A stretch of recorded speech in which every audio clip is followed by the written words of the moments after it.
میں نہ سر سویڈن سے پیرس جا رہا تھا، 45 منٹ کی ٹوٹل فلائٹ ہوتی ہے، 2 والی سیٹ تھی، اور جہاز بھی ایسا تھا اس کا ہارن کے علاوہ ہر چیز بج رہی تھی، کرسیاں بھی اس کے ہل رہی تھی۔ میرے ساتھ ایک بندہ بیٹھا ہوا تھا، اس نے مجھے پوچھا آر یو مسلم؟ میں کہا الحمدللہ، کہنا آئی ایم کرسچن۔ اس نے ایک سوال کیا، میں نے کہا یار سوری، میں پتہ کیا 45 منٹ میں اتنی لمبی نہیں بات ہو سکتی۔ مجھے کہنے لگا اچھا، میں نے کہا ایک سوال آپ کر لو، ایک میں کر لیتا ہوں۔ مجھے کہنے لگا your turn is first. Okay. میں نے کہا حضرت مریم علیہ السلام، حضرت مریم پاک بی بی، تیرا اور میرا اس کے ساتھ کیا رشتہ ہے؟ کہنے لگا ہم دونوں اس کے بیٹے ہیں، وہ ہماری ماں ہے۔ میں نے کہا ہم دونوں بھائی ہوئے؟ کہنے لگا یس۔ اور میں نے کہا جو میری اور تیری پاک ماں مریم کے اوپر الزام لگاتا ہے وہ دوست ہے، اور جو تیری اور میری پاک ماں کی پاکیزگی کی قسمیں کھاتا ہے، گواہی دیتا ہے، وہ دشمن ہے۔ دونوں خاموش ہو گئے۔ میں کہا اٹس یور ٹرن ناؤ۔ تو کی بچے ہونا دے کول کہنا میں نے کہا give me your telephone number, I will call you later۔ 3 دن کے بعد میں پاکستان آیا، مجھے اس نے کال کی، اس نے کہا you reach in Pakistan۔ میں کہا الحمدللہ۔ 11 دن کے بعد میں مکہ مکرمہ میں کھڑا، بیت اللہ کے سامنے تو مجھے اس کی کال آ گئی، کہنا mister Iftikhar this is Daniel, where are you؟ میں کہا I'm in front of بیت اللہ، you know بیت اللہ؟ کہنا I don't know۔ میں نے اس کو بتایا کہ بیت اللہ کیا ہے۔ میں نے کہا یہ وہ جگہ ہے جہاں پر ہر وہ دعا قبول ہو جاتی ہے جس کو نیت اور شوق سے مانگا جائے۔ اللہ اکبر۔ تو کہنے لگا کیا دعا مانگی؟ میں کہا یہ کہ میں اور میرا بھائی دونوں بھی کبھی یہاں کھڑے ہوں۔ او تہاڈی خیر فساد تبرانو۔ اس کا فون کٹ ہو گیا۔ اللہ۔ اس کا میسج آیا کہ می مسٹر نذیر نمبر۔ میں نے ان کو ذکر کیا تھا، میں نے کہا سویڈن آیا تھا نذیر بھائی جان کے پاس، تو اس نے کہا give me your Nazir number. میں نے نذیر صاحب کا نمبر بھیجا، اور ساتھ میں نے نذیر صاحب کو کال کی۔ میں نے کہا ڈینیل کی کال آئے گی، خیال رکھنا، میرا بھائی ہے۔ ایک دن مکہ مکرمہ میں رہا، اگلے دن پرائیویٹ ٹیکسی سے جناب میں جا رہا ہوں، تو مجھے ڈرائیور نے کہا کہ حدود حرم مدینہ منورہ کی حدود میں داخل ہونے لگے ہیں، حضور سے اجازت بھی لے لیجئے اور درود شریف پیش کر دیجیے۔ بڑا مشکل کام ہے، بڑا مشکل کام ہے۔ وہاں حضور سے اجازت لی، مانگی، درود شریف پڑھا۔ حدود کے اندر میں انٹر ہوا ہوں تو سر میرے موبائل کے اوپر بلنک ہوا، mister Iftikhar Thakur, I was Daniel, now I am Muhammad Umar, اللہ اکبر، and you are in Baitullah, please pray for me. میں نے فوراً نذیر بھائی کو کال کی، میں نے نذیر بھائی، اس نے کہا ساری رات میرے پاس رہا ہے۔ میں نے کہا میرے مالک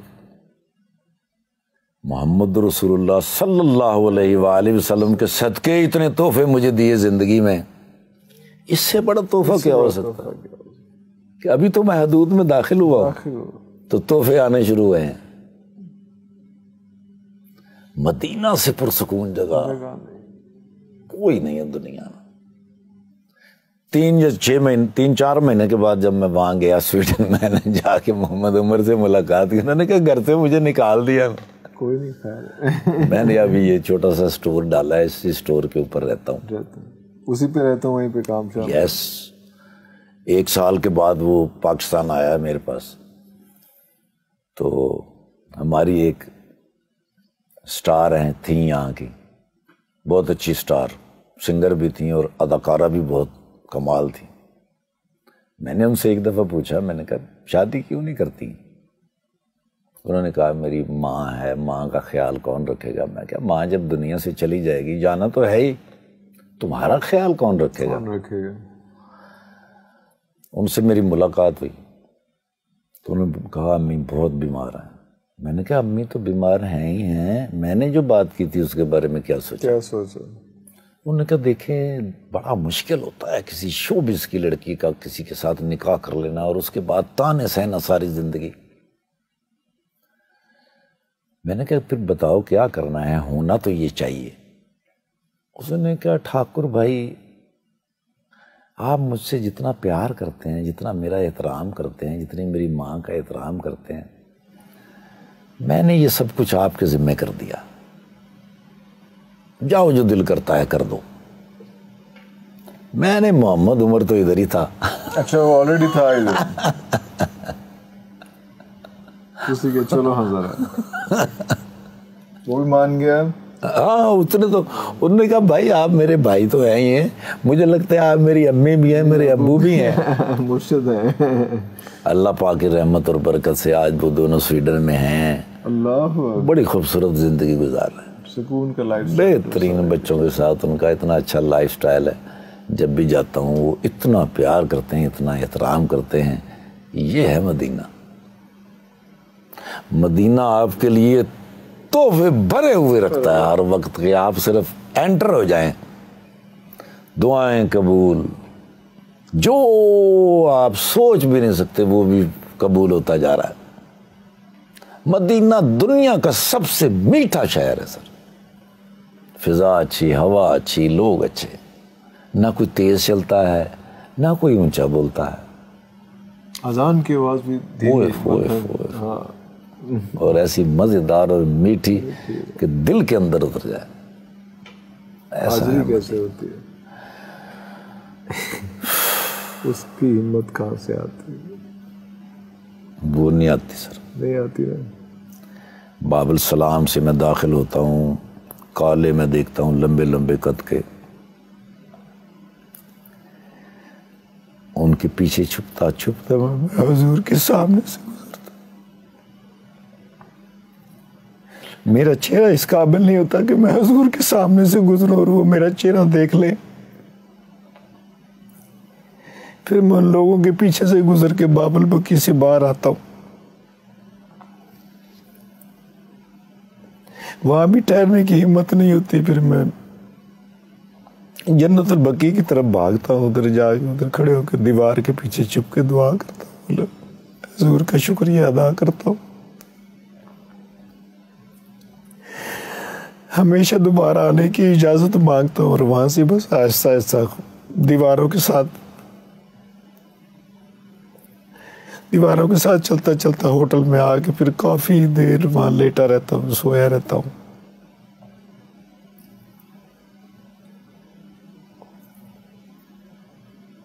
بڑی مشکل سے دوبارہ ہمت ہوتی ہے کہ میں مسجد نبوی میں جا کے نماز ادا کروں.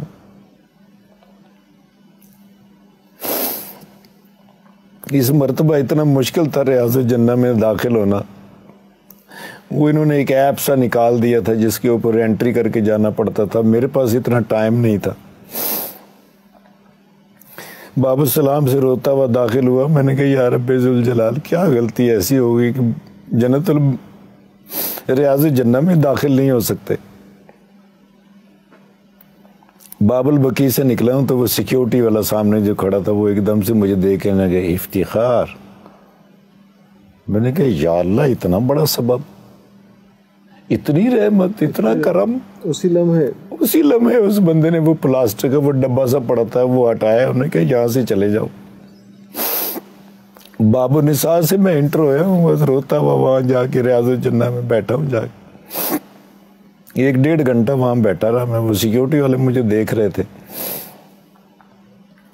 کہ یہ بہت آتا ہے یہاں, ہمیشہ آتا ہے یہاں. پھر وہ ایک سیکیورٹی والا آیا, اس نے آگے مجھے کچھ کھجوریں اور کچھ زمزم میرے آگے رکھا. لوگ آتے جا رہے تھے, بس وہ لمحہ گزار کے واپس نکلا ہوں. پھر میں نے میرے ادھر سے ہمت ہی نہیں ہوئی میں حضور کے سامنے سے دوبارہ گزروں.